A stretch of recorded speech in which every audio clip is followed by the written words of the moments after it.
Alright guys, how's it going? So, brew day wrapped up. I decided to go with bitter. If anyone saw my last video, which I put up, yeah, I didn't really shout about it because I ranted quite a lot, and I need to stop doing that because I'm a bit of a dick when I do. Something just gets under my skin like that, and I have to say my piece. So, negativity aside, stop being a twat tone, and let's crack on and talk about what we're here for, which is brewing and shit. So, yeah, I went with the bitter. Finally kind of decided on a recipe, knew what I had in mind, what I wanted to do. Got some Challenger hops and some Archer. Kind of got the grain bill down, so it was in the end it was 2.7 kilograms of pale malt.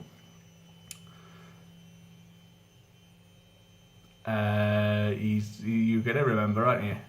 Come on, Tone. Dickhead. He's forgotten already. 60 grams of chocolate malt, 100 grams of dextrin malt, and 100 grams of melanoidin, which I just had to use up, and I thought might add to it. The original plan, I'll come to what's changed. The original plan was to do, I did a mash hop, something that Steve Ogden, Heathen Brewer, told me about quite a while ago, and I did it with my Bramling Star, which was like a bitter with Bramling Cross and Southern Star. That was lovely. I had a real nice depth of flavour, because I think with that I did the mash hop with Bramling Cross.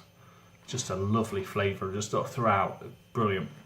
But I don't know if it came from mash hop or what, but just maybe a coincidence. So that's what I did with the Challenger. Then first hop edition with the Challenger, and then it was supposed to be 10 minutes, 30 grams of Archer, and then at flame out, 80 degrees, whatever I decided, whatever I could be asked to do, 10 grams of Archer and Challenger at the same time. However, I mucked up my additions like a nana. Didn't label them, just didn't label them. I kind of worked backwards, and then I put the, do you know what I mean? So like you weigh out your flame out edition first, then you put, because I've got these little, where are they? Just sort of soaking and stuff a bit. I've got these little pots. So you fill up one of these with your flame out edition, put it down. Get another one, fill out your 10-minute edition, put it on top. So the first one you come to is your next one. Makes sense, obviously. But for some reason, I knew I'd mucked up. So without really working anything out, yeah, I kind of just winged it. So I think my flame out edition went in at 10 minutes, and I thought, do you know what? See what happens. Because Archer's only 4.5% alpha acid, I chucked my 30 grams of Archer in at 5 minutes, which probably upped it by about 3 IBUs, which in the grand scheme of things is nothing. But we are talking about 3.8% here. So I suppose the difference, which I didn't think of at the time, like a numpty, is I'll get to this in a moment. So that's bloody lovely. Yeah, where was I? I get distracted so easily. Look at that. Well done. Where was I? Where actually was I? Yeah, so I just completely winged it. No idea what I'm doing now. BU-GU ratio, which as some of you or may not know, is basically the balance of the beer, hop-wise. So your malt hop balance. I think something like 1 for an IPA, 0.75, 0.8, something like that for a pale, like an American pale, maybe a bit stronger, maybe a bit more like 0.85. A bitter, no idea where that should be, but I don't think it should be 0.9. So I'm going to call this one bitter by name, bitter by nature, because, well, it ain't a bitter, is it, really? It's not going to be a smooth drinker, but we'll see how it turns out. It's almost like a session amber IPA, but you know, it is what it is. Crack on. Looking forward to it. So that was the brewery day. I've got about just over 20 litres sat in the fermenter right now. It's going to go into barrels because I ain't bothering bottling now until God knows when. So I've got barrels all ready to go whenever I decide to bottle it. Pitched some USO 5, which brings me on to my next subject, beer males.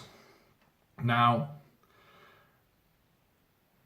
when there was a knock at the door, the dogs were going apeshit. Okay, now what is it this time? I thought it was Jehovah's Witnesses or something. I don't know. Nothing against Jehovah's Witnesses, but don't knock on my door when I'm brewing, because it just threw probably that threw me in a tiz. Because to be fair, my mind wasn't quite with it during the brew, because not only did I get one lot of beer ale, I got 2 lots of beer ale. I was kind of expecting them both, but I didn't expect them to turn up on the same day. So let's talk quickly about Timmi Jenkins, whose beer I'm going to review in a moment, because I'm interested in this. Hull Melon, cracking labels. He sort of came up with a name for his brewery and stuff. Spot on. Cracking logo. I don't know if someone designed it for him. Brilliant. Cracking job, Tim. So that's Hull Melon Pale, single hop, 5.3%. Looking forward beyond belief to trying that. I think a lot of people have said that Hull Melon is that one of those hops that you need to pair with something. I mean, obviously that's what I've done with the Mosaic Melon. Can you guess what I paired it with?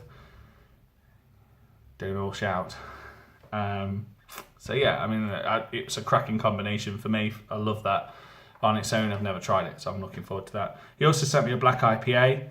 Again, been a while since I've had a black IPA. It's kind of on my to brew list, but kind of not. I don't know. It's kind of still a bit of a Marmite beer for me. I love the idea of it, but do I really want to brew one? So the next lot of beer mail was from a guy called David Milne. Now, a while ago, and we are talking a long while ago, he put up a post on BrewTube on Facebook saying, I'm going to brew a beer. I've got these shitload of ingredients. What do I do with it?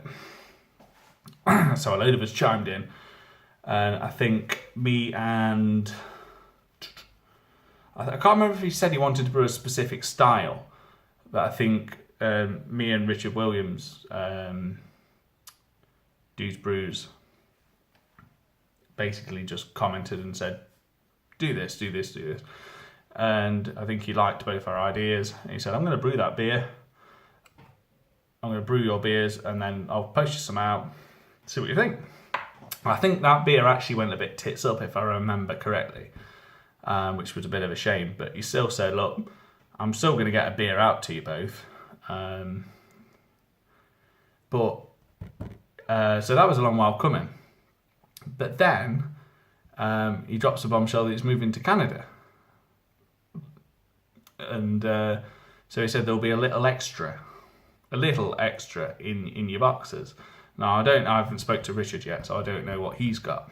However, when he said a little extra, I wasn't expecting this. And I just want to give him a shout out, really, because fuck me, mate. Well, he gave me some USO 5, which has actually gone in that because the date's nearly up on it. He gave me some Sapphire, whatever the wheat yeast is, the one in the purpley lilac packet. That date has gone, but it might be okay. I've used out of date yeast before, not a problem. Just make sure you give it a good start. And some Belgian Saison yeast, some Bulldog, Hamilton Bard, whatever you want to call them. But then he gave me some hops. I reckon there's probably about 70 odd grams of Chinook. Now, the interesting thing about these ones is the SA. That to me means South Africa. So, South African Chinook hops. Okay, whatever. That's Cascade. Probably about 30 grams. An unopened pack of Mandarina Bavaria. 100 grams. The man's pretty generous at this point. He's also sent me 2 beers, which I haven't got down here with me, but I'll talk about. He might have just sent me around 250 grams of Simcoe. Shit. I wonder what I'm going to do with that. Simcoe happens to be one of my favourite all-time in the world ever hops. And you've sent me 250 grams of it. So, single hop IPA, I think. Do you reckon? Give me a, you know. I was thinking a wheat beer. I've got some mangoes actually in the freezer. They were all reduced down to about 30p each. So I bought about 2 kilograms of mango. I thought, do I do sort of like a mango wheat? Do I make some mango mead? Do I do something like that? But then I thought, I don't know, do I use this in a wheat with some mangoes, or do I just do this in a more like traditional style wheat beer? Maybe make it more of an American wheat, maybe a bit hoppier, maybe a bit, I don't know. Thoughts? See what you think. So, cracking. Thank you ever so much. So 2 beers you sent me were an ESB. And what else? American IPA. So, thanks again, guys. You're cracking. I'm going to get Timmy's beer poured before it gets too warm. It's not been in the fridge that long. Bottled off the keg as usual. Interesting. Wow, that's super pale. It's super hazy days. See what I did there? Oh my gosh. That's a Merc bomb. Loving it. Absolutely friggin' loving it.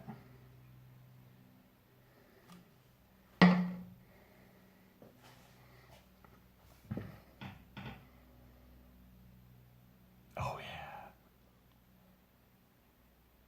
That's an interesting aroma.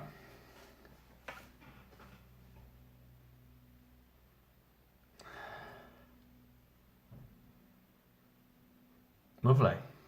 I don't know what I'm getting off that. I'm going to dive in. Cheers, Timmy. And I'll see what I think.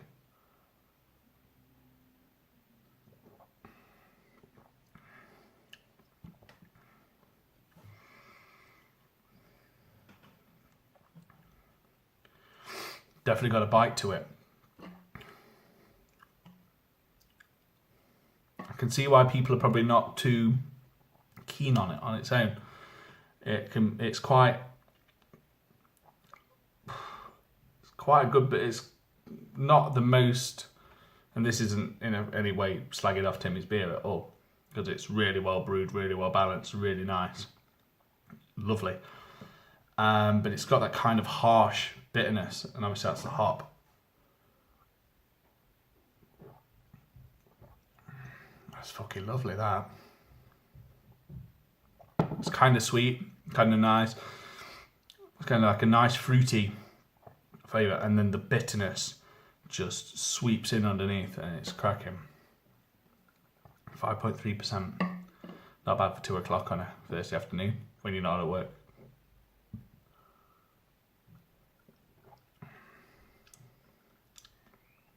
Yeah.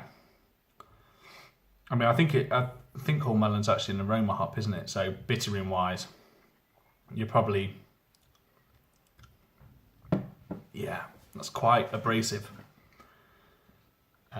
So yeah, definitely used as a late addition paired with something else.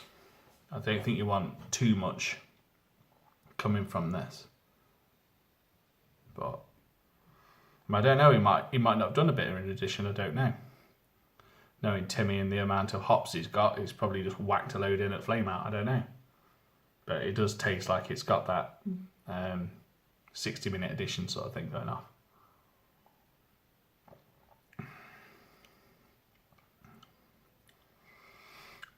But I would happily pay for that in a craft beer bar. Without doubt. I mean, I'm not chasing it, don't get me wrong. Because actually, I've always been a fan of beers that are murky. I've never given a shit about beers being clear. But I've had the last 3-4 beers that I've done. And this is a case in point. This is 5 days in the bottle, right? Look at that. 5 days in the bottle. It's been in the glass for about half an hour. That's my American Pale Ale. The Citra Centennial Columbus. Look at the fucking clarity. I mean, you compare them two. And, you know, the worlds apart, but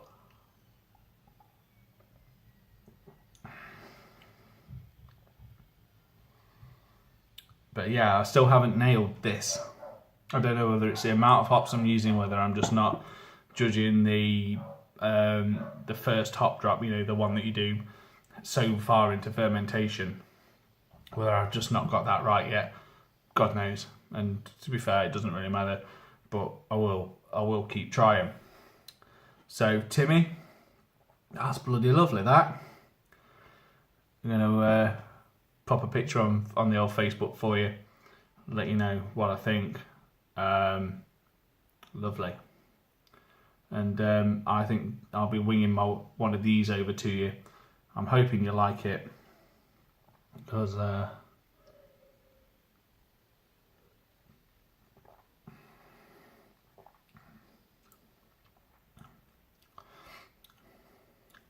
after trying that, this is like mellow as hell. There's a good flavour to it, it's not too bitter. So, cracking. Oh dear, well, knocked the phone off then. I think that's it. Cheers again, Timmi. Cheers again, David. Don't know whether you'll catch this or not, but I will drop you a message and let you know you're an awesome fucking dude. So, thanks ever so much again. Burp of approval for that one. And we'll catch you again. Later, guys.